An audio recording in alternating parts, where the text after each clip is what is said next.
Salve, salve pessoal! Salve, salve companheiros, companheiras, amigos e amigas, aqui no canal Cido Assis. Se você ainda não está inscrito aqui no canal, já vou pedindo que se inscreva aqui também, dê aí o seu joinha, vai contribuir, vai fazer com que o canal possa expandir cada vez mais. Estamos chegando já no dia da eleição, chegando no dia de votar aqui no nosso grande pai, né, que é o Luiz Inácio Lula da Silva, que olha só, o Lula arrebentou nesse debate, fala a verdade, gente.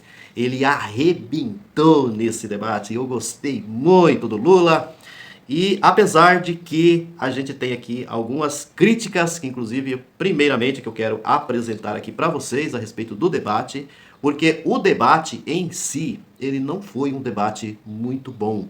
É bom que a gente entenda um pouco isso.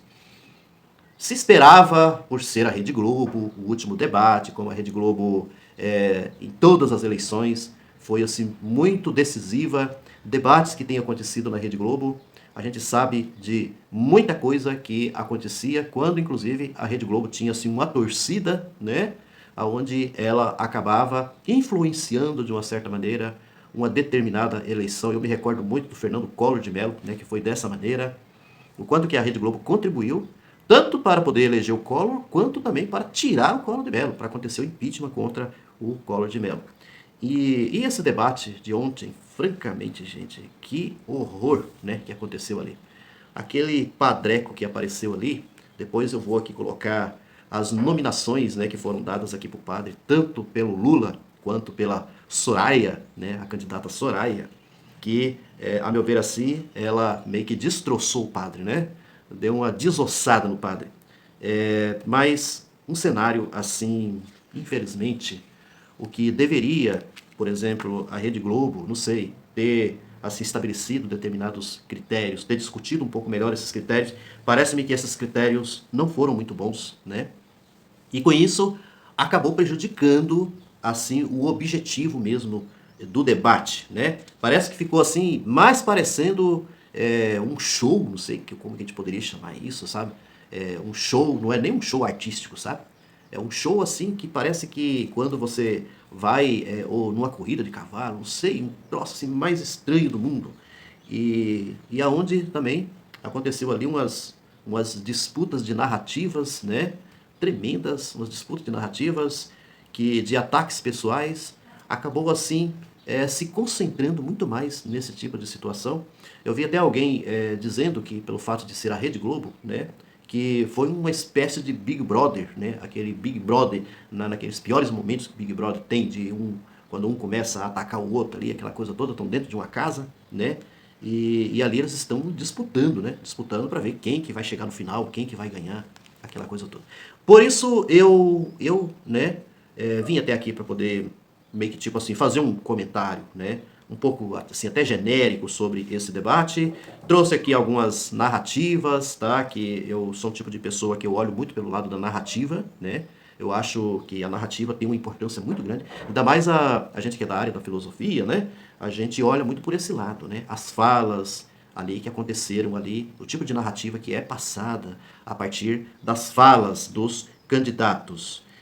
Então, uma outra coisa assim que eu queria também comentar aqui, antes de entrar aqui no assunto do debate propriamente dito, é com relação ao horário. Não sei o que a Globo o que a Globo pensou, né, que os diretores, os organizadores pensaram a respeito de um debate como esse. A meu ver, parece que foi como que poderíamos dizer, meio que um desprezo, não sei, uma banalização, né, eu acho que parece que o termo mais correto seria esse, uma banalização com relação ao debate presidencial. Por que eu estou dizendo isso? Esse horário que eles jogaram ali para acontecer o debate, tarde da noite, e o término também do debate, muito tarde da noite, sabendo que nós estamos numa quinta-feira, né, você tem muitos trabalhadores, né, no nosso país que chegam cansados e que não dormem tão tarde assim, né? Ficou até tarde da noite, pegando pelo horário de Brasília, 1h, 1h30 da manhã, ainda nós estávamos ainda com esse debate, quer dizer, que coisa maluca, estranha, né? E sem dizer que você tinha ali pessoas de idade, que inclusive participando do debate, como é o Lula, né? O Lula já com a idade dele. E não é só isso, né? Apesar do Lula, os candidatos também depois teriam já no outro dia, compromissos eleitorais, essa coisa toda. Então essa questão do horário foi assim terrível, né? Horário terrível. Teve muita gente que não conseguiu acompanhar o debate todo, né? Que largou lá e foi dormir, né? Porque, né? E ainda mais vendo ali um show pirotécnico, né? Sei lá, uma coisa assim que não tinha nem pé nem cabeça, esse tipo de debate, né? Mas bolsonaristas, esses que estão aí lambendo botas do Bolsonaro, gostaram, né? Gostaram desse debate. Principalmente do padre, o padre Festa Junina. O padre Festa Junina. Eu anotei aqui uma série de termos aqui, de nominações ao padre, tá? Aquele padre que, a meu ver, assim, o Lula, ele definiu, assim, quem é esse padre, né? Então eu até anotei aqui a resposta de Lula ao padre, o padre fantasiado, né? Quem é o senhor, né? O senhor é um padre fantasiado. É, é, candidato laranja que não cumpre regra. Quando tava lá aquele problema lá do que o padre não cumpria o tempo, né? E lá com o Lula, virou um bate-boca ali com o Lula, aquela coisa toda. Aí o Lula deu essa resposta para ele, então, candidato laranja que não cumpre regra. Candidato laranja, um candidato laranja do Roberto Jefferson, né? É o candidato laranja do Roberto Jefferson. Então, deixa eu trazer aqui para vocês mais coisas a respeito desse debate. Bom, sobre o padre, o Lula ainda chamou ele de candidato fariseu, né? Que realmente o cara é um fariseu mesmo, né, gente? Dá licença, né? Candidato fariseu. Padre impostor. Oh, padre impostor, rapaz do céu. Aquilo ali foi de matar, né? Seu padre impostor, né? A Soraya também, eu peguei aqui alguns termos assim que foi assim, né? Lançado pela Soraya, pela candidata Soraya, que foi bem interessante também em relação ao padre. Ela disse assim: o senhor arrumou um novo emprego de cabo eleitoral de Jair Bolsonaro. Para mim, essas narrativas aqui, elas cabem direitinho, né, nessa figura, essa figura doida, né, como é a desse padre, né? Então, cabo eleitoral de Jair Bolsonaro, e é isso mesmo, cabo eleitoral do Jair Bolsonaro. O senhor não tem medo de ir para o inferno, né? A Soraya falou para o padre: o senhor não tem medo de ir para o inferno, porque um cara igual esse, né, apoiando um genocida, né, como é o Bolsonaro, ele de repente pode assim, receber uma condenação, até como padre, condenação do inferno, né, de ir para o inferno. O senhor não tem medo de ir para o inferno, né?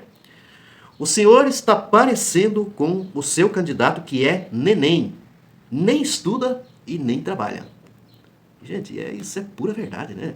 O senhor está parecido com o seu candidato, o seu candidato, que ela queria dizer que o candidato dele, né, do padre, é o Jair, né? O Jair embora. O senhor está parecendo com o seu candidato que é neném. Um neném. Nem estuda e nem trabalha. Gente, parece que foi até pensado isso, né? Que bacana. Isso aqui é a expressão mesmo do que é o Bolsonaro. Que não estuda e nem trabalha. O Bolsonaro acho que não lê uma linha de nada. Tanto que ele foi bater em cima de Lula, Lula deu umas respostas para ele, ali jogando números mentirosos, que já visto sobre isso, até sobre a Petrobras, essa coisa toda, tá? Como sempre, o Bolsonaro com as narrativas de fake news e mentiroso, essa coisa toda, mas o Lula bateu em cima dele, né? Bateu e duro, né? Em cima de Bolsonaro. Aí, continuando aqui com a Soraya, o senhor é um padre de festa junina! O senhor é um padre de festa junina. Essa pra mim foi a melhor. O padre de festa junina, rapaz do céu, matou a pau, né? Então aqui eu vou, né, assim, mais em cima de narrativas também. Eu não vou ficar pegando narrativas de Bolsonaro, porque os bolsonaristas já estão aí cheio, né, espalhando essas narrativas. Eu quero pegar as nossas narrativas, né? As mentiras de Bolsonaro, né? Aqui o Lula com o Bolsonaro, aquele momento em que esteve lá Lula e o Bolsonaro. O Lula dizendo para o Bolsonaro: citar números mentirosos também não compensam na televisão. Citar números mentirosos. É o que o Bolsonaro tem feito a vida toda, né? A vida toda, mentindo. Aí o Lula respondendo, né, ao Bolsonaro: não teve nenhum presidente da República que fez mais investigação para que se apurasse a corrupção do que nós fizemos. Quando batem, ou quando tem batido em cima dele, principalmente o Bolsonaro, sobre a questão de corrupção, né, de chamando o Lula de corrupto, com relação à questão da Petrobras e assim por diante. Então, ele dizendo que ninguém fez mais investigação, né, do que nós fizemos. Isso é uma tacada, né, que o Lula vai dando, né, tendo em vista porque esse tipo de coisas não existe, por exemplo, no governo Bolsonaro. Olha só, o Lula dizendo, fizemos o portal da transparência. Portal da transparência que é para todo mundo ver, né, saber o que acontece com o governo. Lei de acesso à informação, lei anticorrupção, lei contra a lavagem de dinheiro, COAF, o COAF funcionando, não esse COAF da forma como o Bolsonaro, né, acabou colocando, mudando, né, toda o sentido mesmo do COAF propriamente dito, né, que ainda foi na época do Sérgio Moro, acho que vocês até se recordam disso. Movimentações bancárias atípicas, ou seja, todo esse tipo de coisa existiam, né, e o Lula deixou muito claro isso, falando assim, de cara a cara com o Bolsonaro. Isso porque no Bolsonaro não tem essas coisas, né? Por isso que aí ele pode dizer o quanto ele quiser que meu governo não tem corrupção, né? O governo tem corrupção. Tem corrupção porque você não tem investigação, você não tem né, tudo isso que existia no período do governo Lula. E as condições que foram dadas, né, Ministério Público, Polícia Federal e assim por diante. Então, ele dizendo assim que o Brasil estava crescendo a 7,5% na época, né, do seu governo. O Brasil, então ele falando sobre tudo que foi construído, por exemplo, no seu governo, o Brasil que nós construímos é o mesmo que o atual presidente está destruindo. Ou seja, tudo que foi construído está sendo destruído, foi, né? Já foi destruído, não está por completo ainda sobrou um restinho, mas foi destruído. Então, o Lula deu essa tacada dizendo que tudo que nós construímos, você está destruindo tudo, acabando com tudo. Este presidente, se referindo ao Bolsonaro, este presidente que adora bravatas, adora falar de números que não existem. Aí o Lula foi falando de uma série de coisas lá, né, dando umas tacadas de mestre ao Bolsonaro. Aí outra tacada que o Bolsonaro o tempo inteiro falando do tal do auxílio, né, do tal dos R$ 600, né, esses R$ 600 que a gente sabe que é o kamikaze, que tem a ver com a eleição, tem a ver com como se fosse uma compra de votos da população, para poder enganar a população, né? E ele dizendo, nós vamos continuar com esses R$ 600, nós vamos continuar com esses R$ 600 no próximo ano, assim que nós ganharmos, né, a presidência da República, vamos continuar, né, com R$ 600. Aí o Lula dá outra tacada nele, não está na LDO a manutenção dos R$ 600. Ou seja, é um falatório tudo isso, né? Que vamos manter os R$ 600, né? Para o próximo ano. Ou seja, existe uma mentira no ar, segundo o Lula, né? Existe uma mentira no ar. E com o Ciro, né? Tem aqui alguma coisinha também aqui com relação ao Ciro. O Lula também deu umas catracadas ali no Ciro também, né? Ele disse assim, espero que o Ciro, nessas eleições, não vá para Paris, que sentemos para conversar. Ele dizendo que espera que o Ciro não vá de novo para Paris, como aconteceu em 2018, né? Que dessa vez, o Ciro, isso é como se fosse assim, até uma pessoa de mais idade, mais experiente, dizendo para uma pessoa mais nova, assim, dizendo assim, você é inexperiente, você é um cara que, né? Então, eu vou dizer uma coisa para você, tome juízo na sua cabeça, cara, toma juízo, vamos sentar para conversar, né? Aí o Ciro com toda a arrogância, né? A arrogância e aquele sujeito que olha assim na própria imagem, que só enxerga a própria imagem, não enxerga o país. Ele não consegue virar o espelho, sabe, para poder ver a situação verdadeira do país. Aí o Lula deu uma catracada também no Ciro, dizendo assim, você joga inverdades sobre mim. Você me conhece. Você joga inverdades a meu respeito. Sou o único inocente que paga por ser inocente. O Lula é o único inocente que está pagando, né, por ser inocente. Não por ser culpado, por ser inocente. Aí depois ele falou, né, sobre o ProUni, foi a maior revolução desse país, permitindo o pobre estudar e assim por diante. Depois o Lula falou de várias coisas, né, dos projetos sociais, né, pelo Brasil afora. E então ficou assim, esse padre festa junina. O padre festa junina. Rapaz do céu. O pior de tudo é que uma situação lamentável como essa, né? De um cara igual esse padre, que nem deveria estar presente num debate como esse, né? Que o Lula lá perguntou para ele, falou assim, da onde o senhor surgiu? O senhor apareceu de onde, afinal de contas? Nós estamos aqui para poder debater sobre a presidência da República. Então, tipo assim, o cara foi lá, e isso é estratégico, a meu ver, né? Isso tudo é estratégico, do Bolsonaro e do Roberto Jefferson.